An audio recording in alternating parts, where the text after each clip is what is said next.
Hi hello ನಮಸ್ಕಾರ. ಇದೀಗ ತಾನೇ ಬಂದಿರುವ ಮುಖ್ಯವಾದ ಮಾಹಿತಿಗಳು. ಸರ್ಕಾರದ ಅವಧಿ ಮುಗಿಯುವ ಮುನ್ನವೇ ವಿಧಾನಸೌಧದಲ್ಲಿ ಫೋಟೋ ಶೂಟು, ಸಿಎಂ ಬದಲಾವಣೆ ಆಗುತ್ತಾ ಎಂಬ ಚರ್ಚೆ ಶುರು.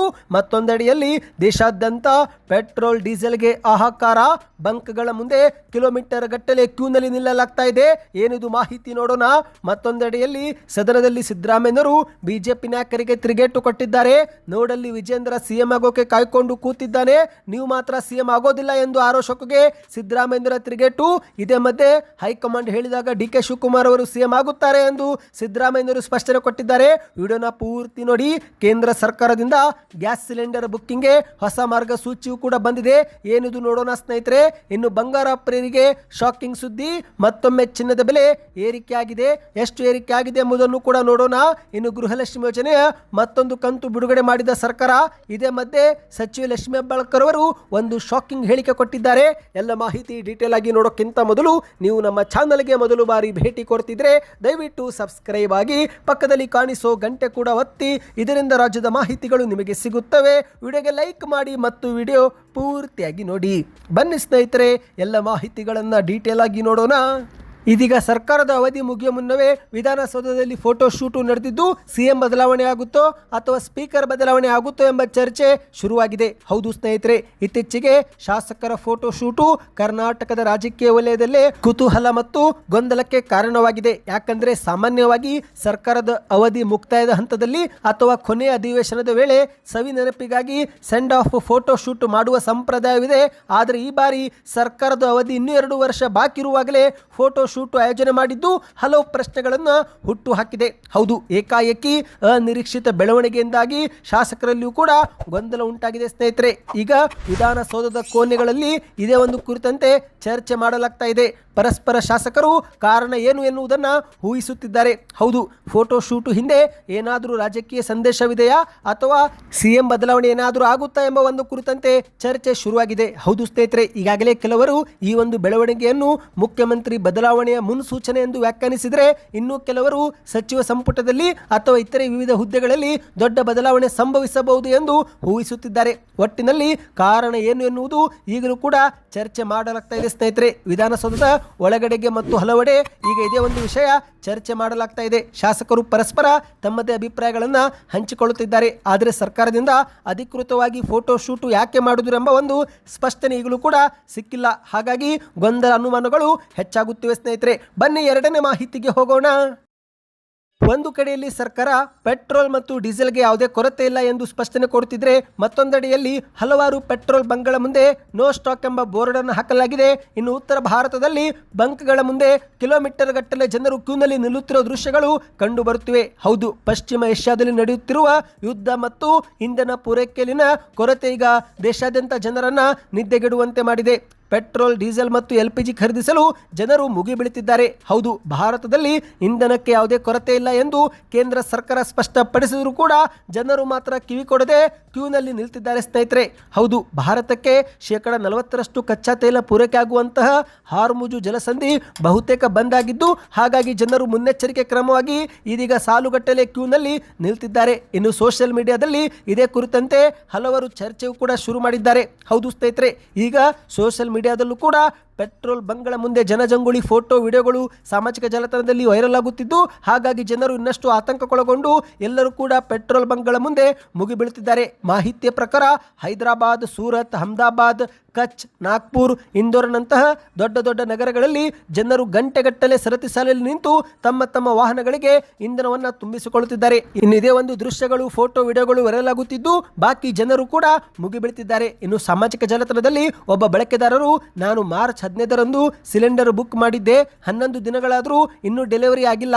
ಇನ್ನು ನನ್ನ ಮನೆ ಮುಂದಿರುವ 100 ಮೀಟರ್ ದೂರದಲ್ಲಿರುವ ಇಂಡಿಯನ್ ಆಯಿಲ್ ಪೆಟ್ರೋಲ್ ಬಂಕ್ನಲ್ಲಿ ನೋ ಸ್ಟಾಕ್ ಅಂತ ಬೋರ್ಡ್ ಹಾಕಿದ್ದಾರೆ ಎಂದು ಸಾಮಾಜಿಕ ಜಾಲತಾಣದಲ್ಲಿ ಬರೆದುಕೊಂಡಿದ್ದಾರೆ. ಇನ್ನು ಮತ್ತೊಬ್ಬರು ಅದಕ್ಕೆ ಪ್ರತಿಕ್ರಿಯಿಸಿ, ಪಶ್ಚಿಮ ಏಷ್ಯಾ ಯುದ್ಧದಿಂದಲೇ ಈ ಒಂದು ಇಂಧನ ಬಿಕ್ಕಟ್ಟು ಉಂಟಾಗಿದೆ ಎಂದು ಅಭಿಪ್ರಾಯಪಟ್ಟಿದ್ದಾರೆ ಸ್ನೇಹಿತರೆ. ಒಟ್ಟಿನಲ್ಲಿ ಕೇಂದ್ರ ಸರ್ಕಾರ ನಮ್ಮಲ್ಲಿ ಪೆಟ್ರೋಲ್ ಸಾಕಷ್ಟು ಪ್ರಮಾಣದಲ್ಲಿ ಸ್ಟಾಕ್ ಇದೆ ಎಂದು ಹೇಳ್ತಾ ಇದೆ. ಆದರೆ ಹಲವೆಡೆಯಲ್ಲಿ ಪೆಟ್ರೋಲ್ ಬಂಕ್ಗಳಲ್ಲಿ ನೋ ಸ್ಟಾಕ್ ಎಂಬ ಬೋರ್ಡ್ ಅನ್ನು ಕೂಡ ಹಾಕಲಾಗಿದ್ದು, ಇದರಿಂದ ಜನರಲ್ಲಿ ಗೊಂದಲದ ವಾತಾವರಣ ಉಂಟಾಗಿದೆ. ನಿಮ್ಮ ಅನಿಸಿಕೆಯನ್ನು ಎಂಬುದನ್ನು ಕಮೆಂಟ್ ಮಾಡಿ. ಇದರಿಂದ ಒಂದು ಉತ್ತಮ ಫೀಡ್ಬ್ಯಾಕ್ ಸಿಗುತ್ತೆ. ಬನ್ನಿ ಈಗ ಮತ್ತೊಂದು ಮಾಹಿತಿಗೆ ಹೋಗೋಣ.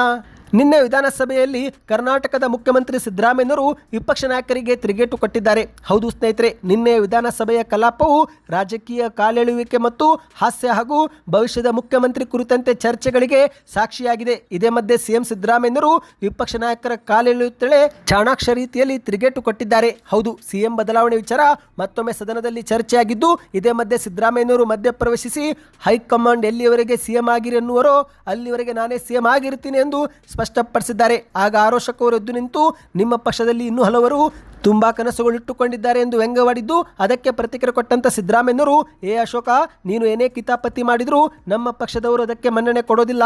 ಇನ್ನು ನೀನು ಕೂಡ ಸಿಎಂ ಆಗಬೇಕು ಎಂದು ನಿನಗೂ ಕೂಡ ಕನಸು ಇರುತ್ತೆ, ಬೇರೆಯವರಿಗೂ ಕೂಡ ಕನಸು ಇರುತ್ತೆ. ನೋಡುವಲ್ಲಿ ವಿಜೇಂದ್ರ ಕಾಯ್ತಾ ಕೂತಿದ್ದಾರೆ.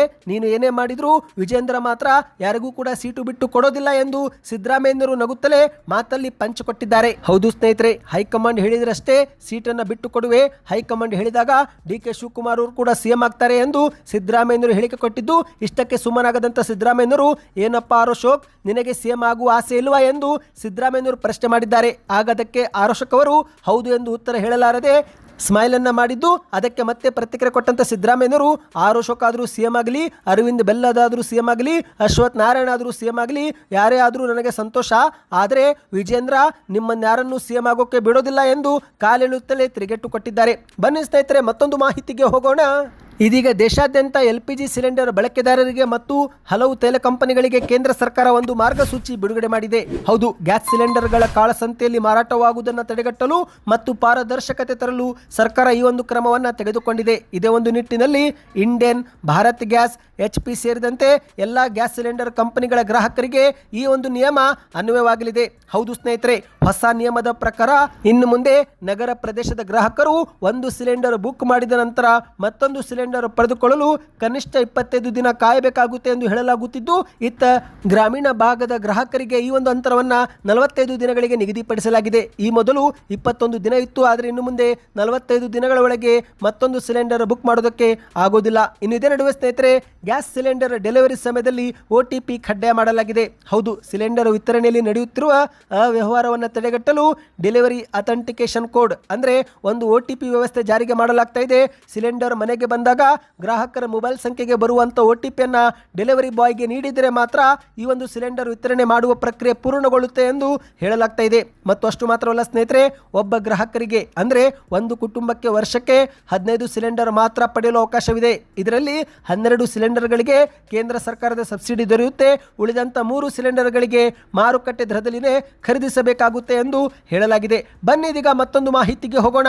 ಅದಕ್ಕಿಂತ ಮೊದಲು ಇದುವರೆಗೆ ವಿಡಿಯೋಗೆ ಲೈಕ್ ಮಾಡಿಲ್ಲವೆಂದರೆ ಲೈಕ್ ಮಾಡ್ತಾ ಚಾನಲ್ಗೆ ಸಬ್ಸ್ಕ್ರೈಬ್ ಮಾಡಿಕೊಳ್ಳಿ. ಇದೀಗ ಬಂಗಾರ ಮತ್ತು ಬೆಳ್ಳಿ ಖರೀದಿ ಮಾಡುವವರಿಗೆ ಶಾಕಿಂಗ್ ಸುದ್ದಿ. ಮಧ್ಯಪ್ರಾಚ್ಯದಲ್ಲಿ ನಡೆಯುತ್ತಿರುವ ಯುದ್ಧದ ಪರಿಣಾಮ ಡಾಲರ್ ಎದುರು ರೂಪಾಯಿ ಮೌಲ್ಯ ದಾಖಲೆ ಮಟ್ಟದಲ್ಲಿ ಕುಸಿತ ಕಂಡಿದ್ದು, ಹಾಗಾಗಿ ಚಿನ್ನ ಮತ್ತು ಬೆಳ್ಳಿ ಬೆಲೆಗಳಲ್ಲಿ ಏರಿಕೆಯಾಗಿದೆ. ಹೌದು, ಕಳೆದ 15 ದಿನದಿಂದ ಏನು ಚಿನ್ನ ಮತ್ತು ಬೆಳ್ಳಿ ಸತತವಾಗಿ ಕುಸಿತವಾಗಿತ್ತು, ಒಂದೇ ದಿನದಲ್ಲಿ ಆಶ್ಚರ್ಯ ಎನ್ನುವಂತೆ ದೊಡ್ಡ ಮಟ್ಟದಲ್ಲಿ ಏರಿಕೆಯಾಗಿದೆ. ಹೌದು ಸ್ನೇಹಿತರೆ, ಇಷ್ಟು ದಿನ ಚಿನ್ನ ಬೆಳ್ಳಿ ಕುಸಿದ ಪರಿಣಾಮ ಗ್ರಾಹಕರು ಮತ್ತು ಮಹಿಳೆಯರಲ್ಲಿ ಸಂತೋಷ ಬಂದಿತ್ತು. ಆದರೆ ಏಕಾಏಕಿ ಚಿನ್ನ ಮತ್ತು ಬೆಳ್ಳಿ ಬೆಲೆಗಳಲ್ಲಿ ದೊಡ್ಡ ಮಟ್ಟದಲ್ಲಿ ಏರಿಕೆಯಾಗಿದ್ದು ಗ್ರಾಹಕರಲ್ಲಿ ಖರೀದಿ ಮಾಡುವವರಲ್ಲಿ ಬೇಸರ ಮೂಡಿದೆ. ಹೌದು, ಒಂದೇ ದಿನ ಸ್ನೇಹಿತರೆ 10 ಗ್ರಾಂ ಚಿನ್ನದಲ್ಲಿ 3,700 ರೂಪಾಯಿವರೆಗೆ ಏರಿಕೆಯಾಗಿದೆ. ಬೆಳ್ಳಿ ಬೆಲೆ ಪ್ರತಿ ಕೆಜಿಗೆ 15,000 ರೂಪಾಯಿವರೆಗೆ ಏರಿಕೆಯಾಗಿದೆ. ಮಾರ್ಚ್ 27ರ ಮಾರುಕಟ್ಟೆ ಪ್ರಕಾರ 10 ಗ್ರಾಂ 24 ಕ್ಯಾರೆಟ್ ಬಂಗಾರ 1,46,700 ರೂಪಾಯಿ. ಇತ್ತ ಬೆಳ್ಳಿ ಪ್ರತಿ ಕೆಜಿ 2.5 ಲಕ್ಷ ರೂಪಾಯಿ ಸ್ನೇಹಿತರೆ. ನಿನ್ನೆ 2,35,000 ಇತ್ತು, ಇವತ್ತು 15,000 ರೂಪಾಯಿ ಏರಿಕೆಯಾಗಿ 2.5 ಲಕ್ಷ ಅಂದರೆ 2,50,000 ರೂಪಾಯಿಗೆ ಮಾರಾಟವಾಗಿದೆ. ನಿಮ್ಮ ಪ್ರಕಾರ ಚಿನ್ನ ಮತ್ತು ಬೆಳ್ಳಿ ಕುಸಿತವಾಗಬೇಕು, ಏರಿಕೆ ಆಗಬೇಕು? ನಿಮ್ಮ ಅನಿಸಿಕೆ ಏನು ಎಂಬುದನ್ನು ನಮಗೆ ಕಮೆಂಟ್ ಮಾಡಿ. ಬನ್ನಿ ಕೊನೆಯ ಮಾಹಿತಿಗೆ ಹೋಗೋಣ.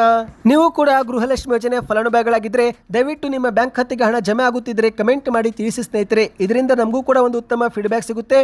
ಮತ್ತು ನಿಮ್ಮ ಊರಿನ ಹೆಸರನ್ನು ಕೂಡ ಕಮೆಂಟ್ ಮಾಡಿ. ಇದೀಗ ಸರ್ಕಾರ ಬಾಕಿ ಕಂತುಗಳನ್ನು ಜಮೆ ಮಾಡುವುದು ಶುರು ಮಾಡಿದೆ. ಹೌದು, 27ನೇ ಕಂತು ಸಾಕಷ್ಟು ಮಹಿಳೆಯರಿಗೆ ಜಮೆ ಆಗಿದ್ದು, ಇದೇ ಮಧ್ಯೆ ಸಚಿವ ಲಕ್ಷ್ಮಿ ಹೆಬ್ಬಾಳ್ಕರ್ ಅವರು ಮಾಧ್ಯಮಗಳ ಮುಂದೆ ಒಂದು ಶಾಕಿಂಗ್ ಹೇಳಿಕೆಯೂ ಕೂಡ ಕೊಟ್ಟಿದ್ದಾರೆ. ಹೌದು ಸ್ನೇಹಿತರೆ, ಈ ಒಂದು ಹಿಂದೆ ಗೃಹಲಕ್ಷ್ಮಿ ಯೋಜನೆಯಲ್ಲಿ ಹಗರಣ ನಡೆದಿದೆ, 5,000 ಕೋಟಿ ಲಪಟಾಯಿಸಲಾಗಿದೆ ಎಂದು ಬಿಜೆಪಿ ನಾಯಕರು ಆರೋಪ ಮಾಡಿದ್ದು, ಇದೇ ಆರೋಪಕ್ಕೆ ಪ್ರತಿಕ್ರಿಯೆ ಕೊಟ್ಟಂತ ಲಕ್ಷ್ಮಿ ಹೆಬ್ಬಾಳ್ಕರ್ ಅವರು, ಒಂದೊಮ್ಮೆ ಗೃಹಲಕ್ಷ್ಮಿ ಯೋಜನೆ ಹಣ ಹೆಚ್ಚು ಕಡಿಮೆ ಆಗಿದ್ರೆ ಪ್ರಧಾನಿ ಮೋದಿ ಸರ್ಕಾರದ ಜಾರಿ ನಿರ್ದೇಶನಾಲಯ ಅಂದ್ರೆ ED ಇಲಾಖೆ ನನ್ನ ಮನೆ ಬಾಗಿಲಿಗೆ ಬಂದು ನಿಲ್ತಾ ಇತ್ತು ಎಂದು ಲಕ್ಷ್ಮಿ ಹೆಬ್ಬಾಳ್ಕರ್ ಅವರು ಕಿಡಿಕಾರಿದ್ದಾರೆ. ಗೃಹಲಕ್ಷ್ಮಿ ಯೋಜನೆಯಡಿಯಲ್ಲಿ 5,000 ಕೋಟಿ ಹಣವನ್ನು ಕಾಂಗ್ರೆಸ್ ಸರ್ಕಾರ ಲೂಟಿ ಮಾಡಿದೆ ಎಂದು ಬಿಜೆಪಿಯವರು ಆರೋಪ ಮಾಡ್ತಾರೆ. ಆದರೆ ಒಂದು ವೇಳೆ ಯೋಜನೆಯಡಿಯಲ್ಲಿ ಹಣ ಏನಾದರೂ ಹೆಚ್ಚು ಕಡಿಮೆ ಅಥವಾ ಇತರೆ ಖಾತೆಗೆ ಹೋಗಿದ್ರೆ ಆಗ ಇಡಿ ಇಲಾಖೆ ಸುಮ್ಮನೆ ಇರ್ತಿತ್ತಾ ಎಂದು ಲಕ್ಷ್ಮೀ ಹೆಬ್ಬಾಳ್ಕರ್ ಅವರು ವಾಗ್ದಾಳಿ ಮಾಡಿದ್ದಾರೆ. ಈ ಒಂದು ಹಿಂದೆ 2025ರ ಫೆಬ್ರವರಿ ಮತ್ತು ಮಾರ್ಚ್ ತಿಂಗಳ ಹಣ ಹಲವು ಫಲಾನುಭವಿಗಳಿಗೆ ಜಮೆ ಆಗಿಲ್ಲ. ಯಾಕಂದರೆ ಹಣಕಾಸು ಇಲಾಖೆಯಿಂದಲೇ ಅನುಮೋದನೆ ಸಿಕ್ಕಿಲ್ಲ, ಹಾಗಾಗಿ ಆ ಒಂದು ಕಂತು ಜಮಾ ಆಗಿಲ್ಲ. ಆದರೆ ಬಿಜೆಪಿಯವರು ಸಾಮಾಜಿಕ ಜಾಲತಾಣದಲ್ಲಿ 5,000 ಕೋಟಿಯ ಕಳ್ಳಿ ಎಂದು ಹಂಚಿಕೊಂಡು ಅಪಪ್ರಚಾರ ಮಾಡಿದರು ಎಂದು ಲಕ್ಷ್ಮೀ ಹೆಬ್ಬಾಳ್ಕರ್ ಅವರು ಕಿಡಿಕಾರಿದ್ದಾರೆ. ಸ್ನೇಹಿತರೆ, ಇನ್ನು ನಿಮ್ಮ ಬ್ಯಾಂಕ್ ಖಾತೆಗೂ ಗೃಹಲಕ್ಷ್ಮಿ ಯೋಜನೆ ಹಣ ಜಮೆ ಆಗ್ತಾ ಇದೆಯಾ? ಜಮೆ ಆಗುತ್ತಿದ್ರೆ ಪ್ರತಿಯೊಬ್ಬರು ನಿಮ್ಮ ಬ್ಯಾಂಕ್ ಖಾತೆಗೆ ಯಾವಾಗ ಜಮಾ ಆಗಿತ್ತು ಎಂಬುದನ್ನು ಕಮೆಂಟ್ ಮಾಡ್ತಾ ಎಲ್ಲರೂ ವಿಡಿಯೋಗೆ ಲೈಕ್ ಮಾಡಿ ಸ್ನೇಹಿತರೆ, ಚಾನಲ್ಗೆ ಸಬ್ಸ್ಕ್ರೈಬ್ ಮಾಡಿಕೊಳ್ಳಿ.